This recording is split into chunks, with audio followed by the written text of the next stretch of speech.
மும்பையில் வேலை பார்த்துவிட்டு கையில் பயண சீட்டு இல்லாமல் ரயிலில் ஏறினான் ஒரு சிறுவன். அப்போது அங்கு வந்த பயண சீட்டு பரிசோதகர் அவனிடம் டிக்கெட் கேட்க தன்னிடம் டிக்கெட் இல்லை என்று பயத்துடன் கூறினார் அந்த சிறுவன். எங்கே செல்ல வேண்டும் என்று அவர் கேட்க ரேபரேலி என்று பதிலளித்த அந்த சிறுவன் தனது வலியை கொட்டி தீர்த்தான்.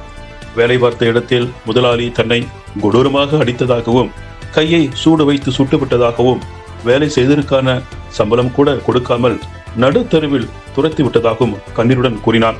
இதனை கேட்ட பயண சீட்டு பரிசோதகர் அதிகாரி சிறுவனை கண்டிக்கவில்லை, அபராதம் விதிக்கவில்லை. மாறாக பசியோடு இருந்த சிறுவனுக்கு வயிறார உணவு வாங்கி கொடுத்து தன் சொந்த பணத்திலேயே அவனுக்கு டிக்கெட்டும் எடுத்து கொடுத்து பத்திரமாக வீட்டுக்கு அனுப்பி வைத்தார்.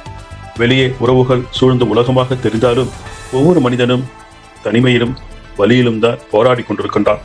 ஆதரவற்ற அந்த சிறுவனுக்கு முகம் தெரியாத அந்த அதிகாரி காட்டிய கருணைதான் உண்மையான மனிதநேயம். இப்படிப்பட்ட நல்ல உள்ளங்களின் எதிர்பாராத அன்புதான் இந்த உலகத்தை இன்னும் அழகாக வாழ வைத்துக் கொண்டிருக்கிறது.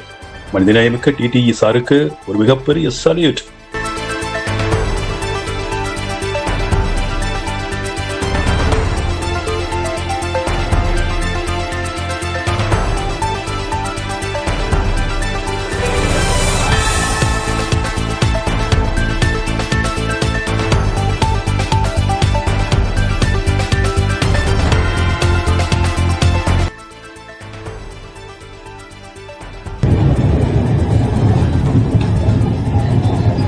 वाला बड़ा जाने का आगे वाला बड़ा है नहीं, इसको कुछ इधर से जला के भागा।